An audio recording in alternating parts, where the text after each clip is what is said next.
বেঁচে থাকার তাগিদে মানুষ কতটা নিচে নামতে পারে। আজকের গল্পটি চারজন সাধারণ নারীর, যারা অভাবের যন্ত্রণায় জড়িয়ে পড়ে এক অন্ধকার জগতে, যেখানে দিনের আলোর আড়ালে চলে দেহ ব্যবসার নিষিদ্ধ কারবার, আর সম্পর্কের আড়ালে লুকানো থাকে পরকীয়ার গোপন ছক। একদিকে এক নিষ্ঠুর মাফিয়ার লালসা, অন্যদিকে নিজেদের অস্তিত্ব টিকিয়ে রাখতে লাশ গায়েব করার এক ভয়ঙ্কর নেশা। এই দুয়ের মাঝে পড়ে তাদের জীবন কি ধ্বংস হয়ে যাবে? যখন সম্মান আর প্রতিহিংসা একাকার হয়ে যায়, তখন শুরু হয় এক রক্তক্ষয়ী খেলা। কিন্তু আপনি যাকে শিকার ভাবছেন, আসল শিকারী হয়তো সে নয়। চরম রহস্য আর রোমাঞ্চে ভরা এই ডার্ক থ্রিলারটি জানতে ভিডিওটি শেষ পর্যন্ত দেখুন। চলুন শুরু করা যাক আজকের হাড়হিম করা সিরিজটির এক্সপ্লানেশন। সিরিজটির নাম কালীপটকা। সিনেমার শুরুতেই আমরা এক শিউরে ওঠা দৃশ্য দেখতে পাই। চারজন নারী, শ্রীমা, মিনতি, রিঙ্কু এবং রানী। তাদের চারজনকে শক্ত করে বেঁধে রাখা হয়েছে এবং কেউ একজন অত্যন্ত নির্দয়ভাবে তাদের শরীরে পেট্রোল ঢেলে দিচ্ছে। আগুনের শিখা তাদের গিলে ফেলার ঠিক আগ মুহূর্তের এই ভয়াবহ পরিস্থিতি আসলে তাদের নিজেদেরই তৈরি করা। তারা যেন জেনে শুনেই বিপদকে নিমন্ত্রণ জানিয়ে ঘরে এনেছে। এই চার নারী নিজেদের কালীপটকা গ্যাং বলে পরিচয় দেয়, যাদের ভেতরে বারুদ ঠাসা থাকলেও বর্তমানে তারা চরম বিপদে বিদ্ধ। এই অবস্থায় তারা কিভাবে পৌঁছালো তা জানতে আমাদের ফিরে যেতে হবে 6 মাস আগের অতীতে। প্রথমে আসা যাক শ্রীমার কথায়, যে এই গ্যাংয়ের প্রধান সদস্য। শ্রীমা একজন কসাইয়ের মেয়ে। বাবার কাছে সে মাংস কাটার তালিম নিয়েছিল। তার স্বপ্ন ছিল নিজের একটা মাংসের দোকান দেওয়া, কিন্তু বাবার মৃত্যুর পর সেই ব্যবসা বন্ধ হয়ে যায়। বর্তমানে সে একটি চামড়ার কারখানায় কাজ করে। তার বিশেষ গুণ হলো মানুষের দুর্বল জায়গায় আঘাত করা। কারখানার সুপারভাইজার যখন শ্রমিকদের বেতন নিয়ে টালবাহানা করছিল, তখন শ্রীমা একাই তাকে মারধর করে উচিত শিক্ষা দেয় এবং সাফ জানিয়ে দেয় যে তাদের পেটে লাথি মারলে সে পাল্টা হাত চালাতেও দ্বিধা করবে না। শ্রীমার ব্যক্তিগত জীবন অবশ্য সুখের নয়। তার অলস স্বামী কোনো কাজ করে না এবং তার একমাত্র ছেলে বল্টু টাকার অভাবে ভালো কলেজে ভর্তি হতে না পেরে মায়ের উপর চরম ক্ষুব্ধ। এমনকি সে শ্রীমার হাতে রান্না পর্যন্ত খেতে চায় না। শ্রীমার প্রতিবেশী হলো মিনতি, যে এই দলের দ্বিতীয় সদস্য। মিনতির স্বপ্ন তার মেয়ের ভবিষ্যৎ উজ্জ্বল করা। তার দুটি শখ, রান্না করা আর সুযোগ পেলেই কান্নাকাটি করা। মিনতি মানুষের বাড়িতে কাজ করে জীবিকা নির্বাহ করে, যেখানে তাকে সারাদিন গালিগালাজ শুনতে হয়। ঘরে ফিরেও তার নিস্তার নেই। তার স্বামী তাকে নিয়মিত শারীরিক ও মানসিক নির্যাতন করে। মিনতির অভাব এতই বেশি যে মেয়ের জন্য এক টুকরো মাংস কেনার সামর্থ্যও তার নেই। একদিন মেয়ে বিরিয়ানি খাওয়ার আবদার করলে তার স্বামী মিনতিকে চুলের মুঠি ধরে মারধর করে। শত অন্যায় সহ্য করেও মিনতি কেবল চোখের জলে তার সব কষ্ট ভাসিয়ে দেয়। এই দলের তৃতীয় সদস্য হলো রিঙ্কু। রিঙ্কুর জগৎটা বাকিদের চেয়ে আলাদা। তার একমাত্র স্বপ্ন হলো সোশ্যাল মিডিয়ায় 10 মিলিয়ন ফলোয়ার পাওয়া। দিন রাত ভিডিও বানানো আর লাইভ করা নিয়ে ব্যস্ত। রিঙ্কুর আয়ের কোনো নির্দিষ্ট উৎস নেই, ফলে সে অনেকের কাছে দেনাদার হয়ে পড়েছে। পাওনাদার মনা যখন তাকে টাকার জন্য হুমকি দেয়, তখন সে 7 দিনের সময় চেয়ে নেয়। রিঙ্কুর শখ হলো সবসময় পরিপাটি থাকা এবং ভ্রু প্লাক করা। সবশেষে আমরা দেখতে পাই রানীকে, যার জীবন দ্বৈত সত্তায় বিভক্ত। দিনের বেলা সে রানী নামে অটোরিকশা চালায়, আর রাত হলে কাজল নাম নিয়ে দেহ ব্যবসায় জড়িয়ে পড়ে। রানীর স্বপ্ন অনেক বিত্তশালী হওয়া এবং তার প্রিয় শখ বাংলা মদ পান করা। সে অত্যন্ত সাহসী এবং মারামারিতে বেশ পটু। তার পরিবারে রয়েছে তার শাশুড়ি এবং একমাত্র ছেলে। রানী নিজে অন্ধকার পথে কাজ করলেও তার ছেলেকে সে ইংরেজি মাধ্যম স্কুলে পড়িয়ে একজন আদর্শ মানুষ হিসেবে গড়ে তুলতে চায়। এই চারজন নারী, যাদের জীবনের গল্প আলাদা হলেও অভাব আর লড়াই তাদের এক সুতোয় গেঁথেছে। তারা যখনই সময় পায় একসঙ্গে বসে নিজেদের সুখ দুঃখের গল্প ভাগ করে নেয়। এই সাধারণ চারজন নারীর কালীপটকা হয়ে ওঠার পেছনের সূত্রপাত ছিল মূলত এখান থেকেই। মিনতি সারাক্ষণ তার স্বামী দুলালের হাতে মার খেত আর কান্নাকাটি করত, যা শ্রীমাকে বেশ বিরক্ত করত। শ্রীমা তাকে একদিন কড়াভাবে বুঝিয়ে দেয় যে মার খেয়ে কাদার চেয়ে পাল্টা আঘাত করা অনেক ভালো। শ্রীমার পরামর্শ ছিল, সামনে যা পাবি, যেমন দা, বটি, ছুরি, তাই দিয়ে জবাব দিবি। মিনতির স্বামী দুলাল ছিল আপাদমস্তক এক অকর্মণ্য লোক। কাজ না করলেও মদ আর জুয়ায় সে মত্ত থাকত। সে নিয়মিত জুয়া খেলত রানা নামের এক মাফিয়ার বারে। রানা কেবল বারের মালিকই নয়, সে একজন ভয়ঙ্কর অপরাধী। তার নিষ্ঠুরতা এতটাই বেশি যে স্কুলের শিক্ষক তার ছেলেকে শাসন করায় সে সেই শিক্ষককে নিজের ছোট্ট ছেলের সামনেই কান ধরে উঠবস করায়। সে তার ছেলেকে ছোটবেলা থেকেই শেখায় কিভাবে মানুষকে ভয়ের মাধ্যমে নিয়ন্ত্রণে রাখতে হয়। একদিন মাতাল অবস্থায় দুলাল রানাকে প্রচন্ড গালিগালাজ করে। রানা রেগে গিয়ে পিস্তল উঁচিয়ে দুলালকে ভয় দেখায় এবং জুয়ায় হেরে যাওয়া সমস্ত টাকা ফেরত দিতে বলে। রানার কুরুচিপূর্ণ প্রস্তাব ছিল টাকা দিতে না পারলে দুলাল যেন তার স্ত্রী মিনতিকে রানার কাছে পাঠিয়ে দেয়, যাতে সে মিনতির সাথে সময় কাটিয়ে ঋণের টাকা উসুল করতে পারে। বাড়ি ফিরে দুলাল পাগলের মতো টাকা খুঁজতে থাকে। মিনতি অনেক কষ্টে মেয়ের পড়াশোনার জন্য কিছু টাকা জমিয়েছিল। দুলাল সেই টাকাগুলো কেড়ে নেয়, কিন্তু এই সামান্য টাকায় ঋণের বোঝা কমবে না দেখে সে মিনতিকে টেনে হিসড়ে রানার কাছে নিয়ে যেতে চায়। স্বামীর এই চরম নিচুতা দেখে মিনতি আর নিজেকে সামলাতে পারে না। হাতের কাছে থাকা বটি দিয়ে সে দুলালের মাথায় সজোরে আঘাত করে। ঘটনাস্থলেই দুলালের মৃত্যু হয়। ভয়ে দিশেহারা মিনতি শ্রীমাকে ডেকে সব খুলে বলে। মিনতি প্রথমে পুলিশের কাছে আত্মসমর্পণ করতে চাইলেও শ্রীমা তাকে বাস্তব বোঝায় যে খুনের অপরাধে তাকে সারা জীবন জেলে বসতে হবে, আর তখন তার মেয়ের ভবিষ্যৎ অন্ধকার হয়ে যাবে। এদিকে শ্রীমার নিজেরও টাকার খুবই প্রয়োজন ছিল ছেলের কলেজে ভর্তির জন্য। মিনতি প্রস্তাব দেয় যে দুলালের ফ্যাক্টরির ইন্স্যুরেন্সের অর্ধেক টাকা সে শ্রীমাকে দিয়ে দেবে। টাকার বিনিময়ে শ্রীমা দুলালের লাশ গায়েব করতে রাজি হয়। লাশ সরানোর জন্য শ্রীমা অটোরিকশা চালক রানীকে ডেকে আনে। রানী প্রথমে এই পাপের কাজে জড়াতে না চাইলেও শ্রীমা তার দ্বৈত জীবনের কথা মনে করিয়ে দিয়ে তাকে রাজি করায়। তারা দুলালের মৃতদেহ রিকশায় করে শ্রীমার বাড়িতে নিয়ে আসে। শ্রীমা মিনতিকে পাঠিয়ে দেয় তার নিজের ঘর থেকে রক্তের সব দাগ মুছে ফেলার জন্য। রাতে শ্রীমার স্বামী বা ছেলে কেউই বাড়িতে না থাকায় তারা দুজনে মিলে পরিকল্পনা করতে শুরু করে যে কিভাবে এই লাশটির চিহ্ন চিরতরে মুছে ফেলা যায়। শ্রীমা রানীকে এক হাড়হিম করা প্রস্তাব দেয়। সে বলে দুলালের মরদেহ টুকরো টুকরো করে কেটে ছোট ছোট পলিথিনে ভরে শহরের বিভিন্ন প্রান্তে ফেলে আসতে হবে, যাতে পুলিশ কোনোভাবেই দেহ শনাক্ত করতে না পারে। এই ভয়াবহ পরিকল্পনার কথা শুনে রানী আতঙ্কে কেঁদে ফেলে। সে জানায় শ্রীমার মতো মাংস কাটার সাহস বা অভিজ্ঞতা তার নেই। তখন শ্রীমা তাকে অন্তত দুলালের গায়ের কাপড়গুলো খুলতে বলে।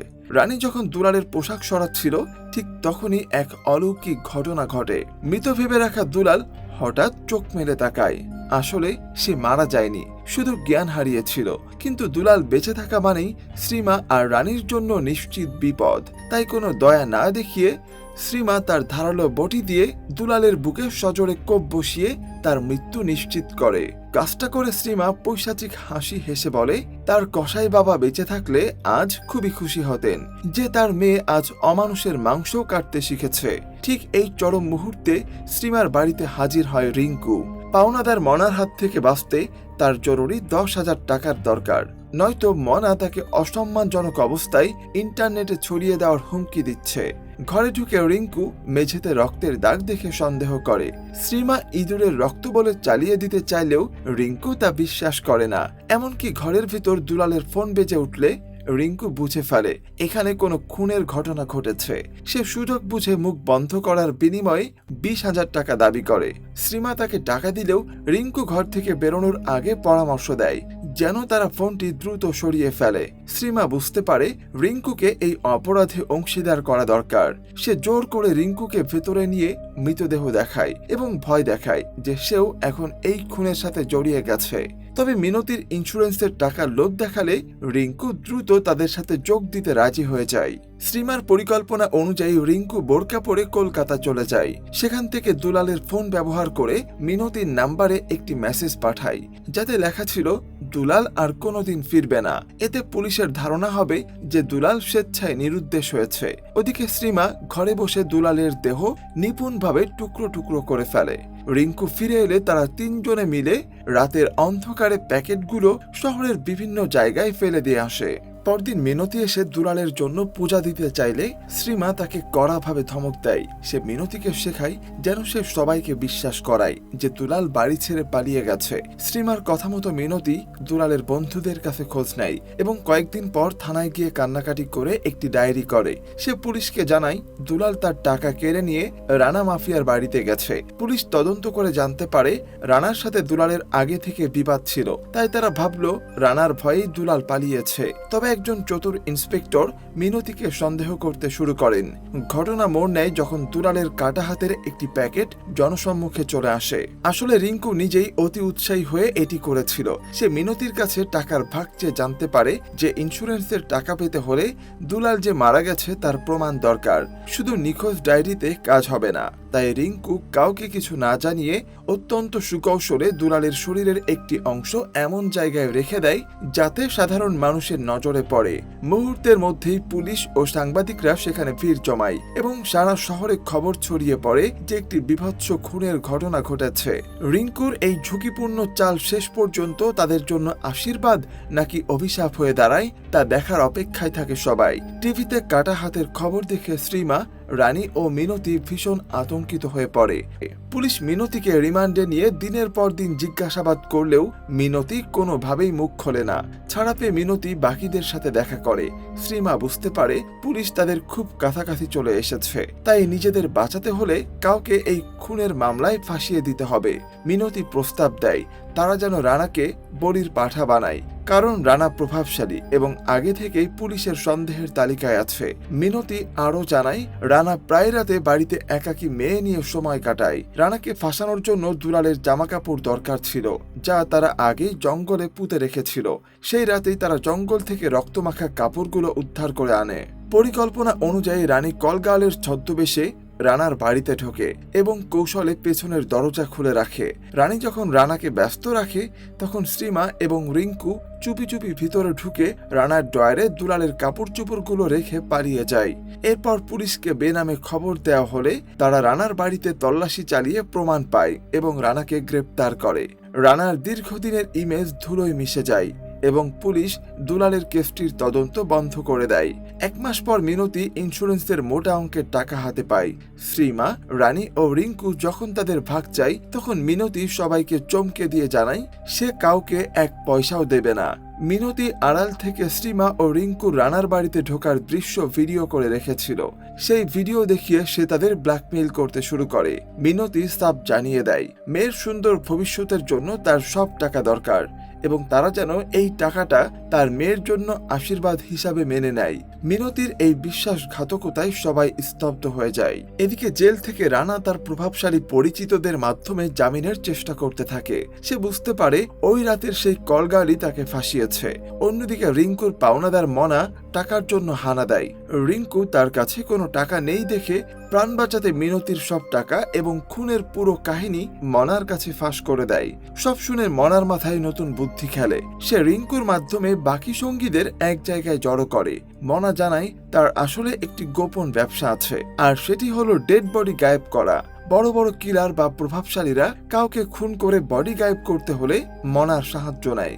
মনা যখন রিঙ্কুদের প্রস্তাব দেয় যে এখন থেকে তারা তাদের হয়ে বডি ডিসপোজ বা লাশ গায়েব করার কাজ করবে, তখন শ্রীমা প্রথমে সরাসরি না করে দেয়। কিন্তু যখন মনা একটি লাশের জন্য 2 লাখ টাকা দেওয়ার কথা বলে তখন টাকার লোভে তারা 4 জনই এই ভয়ঙ্কর কাজে রাজি হয়ে যায়। তারা হিসাব করে দেখে 2টি লাশ গায়েব করলেই প্রত্যেকের ভাগে 1 লাখ টাকা আসবে, যা দিয়ে তাদের অভাব অনটন দূর হবে। প্রথম কাজে তারা দুলালের মতোই লাশ কেটে টুকরো টুকরো করে পলিথিনে ভরে রানীর অটোতে করে রওনা দেয়। পথে পুলিশের তল্লাশির মুখে পড়লেও শ্রীমার বুদ্ধিতে তারা বেঁচে যায়, কারণ ব্যাগের উপরে ছিল মুরগির মাংস আর নিচে লুকানো ছিল লাশের টুকরো। পুলিশ সন্দেহ করলেও প্রমাণ না থাকায় তাদের ছেড়ে দেয়। এরপর তারা নদীর পাড়ে গিয়ে লাশের অংশগুলো মাছের খাবার হিসাবে ফেলে দেয়। প্রথম পেমেন্ট পাওয়ার পর তাদের আত্মবিশ্বাস অনেক বেড়ে যায়। মিনতিও তার আগের আচরণের জন্য ক্ষমা চায় এবং তাদের মধ্যে আবার একতা ফিরে আসে। টাকার নেশায় তারা একের পর এক লাশ গায়েব করতে থাকে। 3 মাস পর তারা এই কাজে বেশ প্রফেশনাল হয়ে ওঠে। এবার তারা নতুন এক বুদ্ধি বের করে, কবরস্থানে পুরনো কবরের নিচে নতুন লাশ দাফন করা, যেখানে কেউ খোঁজার কথা ভাববে না। শ্রীমা তার উপার্জিত টাকা দিয়ে ছেলের কলেজে ভর্তির ব্যবস্থা করে, যা দেখে তার ছেলে বল্টু অনেক খুশি হয় এবং মায়ের প্রতি তার শ্রদ্ধা ফিরে আসে। অন্যদিকে রানী তার উপার্জিত টাকা দিয়ে নিজের আলাদা একটি জগৎ তৈরি করে। কাজে আরো গতি আনতে শ্রীমা এবার ড্রাম ভর্তি অ্যাসিড নিয়ে আসে, যাতে নিমিষে বডি গলিয়ে ফেলা যায়। এদিকে শহরে একের পর এক মানুষ নিখোঁজ হয়, পুলিশ দুশ্চিন্তায় পড়ে যায়। সেই চতুর ইন্সপেক্টর নিশ্চিত ছিলেন যে এর পেছনে মিনতি আর তার সঙ্গীদের হাত আছে, কারণ দুলাল নিখোঁজ হওয়ার পর থেকেই এই ঘটনাগুলো বাড়ছে। তবে তারা এতটাই সতর্ক ছিল যে পুলিশ কোনো সোর্স লাগিয়েও তাদের ধরতে পারছিল না। ঘটনার মোড় এবার এক ভয়ঙ্কর দিকে ঘুরে যায়। প্রতিদিনের মতো রিঙ্কুদের ওয়ার্কশপে একটি বডি আসে, কিন্তু সেটি দেখে সবার রক্ত হিম হয়ে যায়। লাশটি ছিল আর কারো নয়, স্বয়ং তাদের বস মনার কপালে একটি চিরকুট লাগানো ছিল, যাতে লেখা, এরপর তোদের পালা। শ্রীমা বুঝতে পারে কেউ তাদের প্রতিটি পদক্ষেপ নজরে রাখছে এবং তাদের খুনের নেশার কথা জেনে ফেলেছে। তারা ভয় পেয়ে মোনার দেহটি দ্রুত এসিডে গড়িয়ে দেয় এবং কিছুদিনের জন্য গা ঢাকা দেওয়ার সিদ্ধান্ত নেয়। কিন্তু সেই রহস্যময় লোকটা তাদের ছায়ার মতো অনুসরণ করছিল। রিঙ্কুর কাছে হঠাৎ একটি পার্সেল আসে, যার ভেতরে ছিল একটি লিপস্টিক। শখের বশে সেটি ঠোঁটে লাগাতে গেলেই রিঙ্কুর ঠোঁট কেটে যায়, কারণ তার ভেতরে ব্লেড লুকানো ছিল। শুধু তাই নয়, ওয়াশরুমের কল ছাড়লে সেখান থেকে রক্ত মেশানো পানি বের হতে থাকে। মুহূর্তের মধ্যেই তার তিল তিল করে গড়ে তোলা সোশ্যাল মিডিয়া প্রোফাইল হ্যাক করে ডিলিট করে দেয়া হয়। রিঙ্কু দিশেহারা হয়ে বাকিদের সব খুলে বললে শ্রীমা সতর্ক করে দেয় যে তাদের উপর বড় কোনো হামলা হতে যাচ্ছে। ঠিক তখনই শ্রীমার কাছে হসপিটাল থেকে ফোন আসে। সে জানতে পারে তার ছেলে বল্টু ড্রাগস রাখার দায়ে কলেজ থেকে বহিষ্কৃত হয়েছে এবং অভিমানে আত্মহত্যার চেষ্টা করেছে। বল্টু বারবার করে দাবি করে যে তাকে ফাঁসানো হয়েছে, কিন্তু শ্রীমা তখন এক চরম সংকটে। বাকিরাও যখন তাকে সান্ত্বনা দিচ্ছে, ঠিক তখনই সবার ফোনে একটি অপরিচিত নাম্বার থেকে মেসেজ আসে, 25 লাখ টাকা না দিলে তোদের সন্তানদের মেরে কুকুরকে দিয়ে খাওয়ানো হবে। সন্তানদের জীবনের মায়ায় তারা সবাই নিজেদের জমানো টাকা এক জায়গায় করে 25 লাখ টাকা জড়ো করে। ব্ল্যাকমেইলারের কথা মতো রেল লাইনের পাশে ব্যাগটি রেখে তারা চলে যায়। কিন্তু কিছুক্ষণ পর দেখা যায় ব্যাগটি যে লোকটি তুলে নিয়েছে সে আসলে রানীর গার্লফ্রেন্ড প্রিয়া। রানী আসলে বল্টুর অবস্থা দেখে ভয় পেয়ে গিয়েছিল এবং নিজের ছেলেকে নিয়ে পালানোর জন্য এই ব্ল্যাকমেইলিং এর নাটকটি সাজিয়েছিল। প্রিয়াকে সে টাকা নিয়ে কলকাতা পাঠিয়ে দেয় এবং নিজে পরে যাওয়ার পরিকল্পনা করে। কিন্তু রানীর এই আনন্দ বেশিক্ষণ স্থায়ী ছিল না। বাড়ি ফেরার পথে সে দেখে পুরো মহল্লার দেয়ালে তার আর প্রিয়ার গোপন ছবির পোস্টার হিসাবে লাগানো। লোকজন তাকে নিয়ে আজে বাজে মন্তব্য করতে শুরু করে। ঘরে ফিরলে তার শাশুড়িও তাকে চরম অপমান করে। নিজের গোপন জীবন এভাবে ফাঁস হয়ে যাওয়ায় রানী লজ্জা আর ভয়ে এলাকা ছেড়ে পালানোর সিদ্ধান্ত নেয়। রানী যখন প্রিয়াকে ফোন দেয়, তখন প্রিয়ার ফোনটি বেজে ওঠে তার নিজেরই বাড়ির বাইরে। রানী সেখানে গিয়ে প্রিয়ার গলা কাটা লাশ দেখে কান্নায় ভেঙে পড়ে। ঠিক তখনই ছায়ার আড়াল থেকে সামনে আসে সেই রহস্যময় ব্যক্তি। সে আর কেউ নয়, স্বয়ং রানা। রানী প্রাণ ভিক্ষা চেয়ে তার জমানো সব টাকা রানাকে দিতে চায়, কিন্তু রানার লক্ষ্য ছিল টাকা না, ছিল প্রতিশোধ। রানা রানীর বাড়িতে আগুন লাগিয়ে দেয়। এতে রানীর শাশুড়ি মারা যান এবং রানা সেই আগুনে টাকার ব্যাগটিও ফেলে দিয়ে চলে যায়। আসলে রানীদের চক্রান্তে ফেঁসে জেলে যাওয়ার কারণে রানার জীবন তছনছ হয়ে গিয়েছিল। তার ছেলেকে স্কুল থেকে বের করে দেয়া হয়েছিল এবং তার বন্ধু বান্ধবরা মুখ ফিরিয়ে নিয়েছিল। এমনকি রানার নিজের ছেলেও তার অপরাধের জন্য তাকে ঘৃণা করতে শুরু করে। এই অপমানের প্রতিশোধ নিতেই রানা একে একে মনা এবং প্রিয়াকে শেষ করে। পরদিন রানী তার দলের কাছে নিজের ভুল স্বীকার করলে রিঙ্কুর সাথে তার তুমুল ঝগড়া বাঁধে, কিন্তু শ্রীমা সবাইকে শান্ত করে মনে করিয়ে দেয় যে টিকে থাকতে হলে তাদের ঐক্যবদ্ধ থাকতে হবে। এরই মাঝে রানা মিনতির মেয়েকে কিডন্যাপ করে এবং শর্ত দেয় যে মেয়েকে ফিরে পেতে হলে মিনতিকে এক রাত পতিতা হিসেবে কাজ করতে হবে। এই চরম বিপদে তারা ভেঙে না পড়ে পাল্টা চাল চালে। তারা রানার ছেলেকে কিডন্যাপ করে এবং রানাকে ভিডিও কলে হুমকি দেয় রানা তার ছেলেকে উদ্ধারের জন্য মিনতির মেয়েকে আস্তানায় রেখে বের হয়, কিন্তু শ্রীমা আর রানী কৌশলে সেই আস্তানায় হানা দিয়ে মিনতির মেয়েকে আগেই উদ্ধার করে আনে। এদিকে রানা যখন শ্রীমাদের আস্তানায় পৌঁছে মিনতি ও রিঙ্কুকে কাবু করে ফেলে, ঠিক তখনই সেখানে মিনতি আর শ্রীমাও চলে আসে। তারা তাদেরকেও মেরে বেঁধে ফেলে। এবার চারজনের শরীরে পেট্রোল ছিটাতে থাকে, যা আমরা সিনেমার শুরুতে দেখেছিলাম। ঠিক তখনই সেখানে হাজির হয় রানার স্ত্রী। এখানেই বেরিয়ে আসে গল্পের সবচেয়ে বড় টুইস্ট। তিনি রানার অপরাধমূলক কর্মকাণ্ডে অতিষ্ঠ ছিলেন এবং চেয়েছিলেন তার ছেলে যেন এমন বাবার ছায়ায় বড় না হয়। তাই তিনি নিজেই মিনতিকে বুদ্ধি দিয়েছিলেন রানাকে ফাঁসানোর জন্য। রানা ক্ষিপ্ত হয়ে তার স্ত্রীর উপর হামলা করতে গেলে শ্রীমারা হাতের বাঁধন খুলে রানার উপরে ঝাঁপিয়ে পড়ে। সবশেষে রানী একটি চাপাতি দিয়ে রানাকে মেরে তাদের দীর্ঘদিনের যন্ত্রণার অবসান ঘটায়।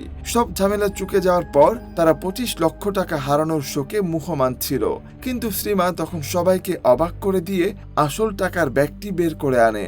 আসলে ব্ল্যাকমেইলারকে টাকা দেওয়ার দিন শ্রীমা বুদ্ধি করে ব্যাগটি বদলে দিয়েছিল। শেষ পর্যন্ত সেই টাকা চারজন নিজেদের মধ্যে ভাগ করে নেয় এবং তাদের সন্তানদের সুন্দর ভবিষ্যতের স্বপ্ন নিয়ে নতুন জীবন শুরু করে। এখানে কালীপটকা গ্যাংয়ের রোমাঞ্চকর গল্পের সমাপ্তি ঘটে। তো পুরো সিরিজটির কাহিনী আপনাদের কাছে কেমন লাগলো সেটা কিন্তু অবশ্যই কমেন্টে জানাবেন। আর চ্যানেলে নতুন হয়ে থাকলে সাবস্ক্রাইব করতে একদমই ভুলবেন না। ধন্যবাদ।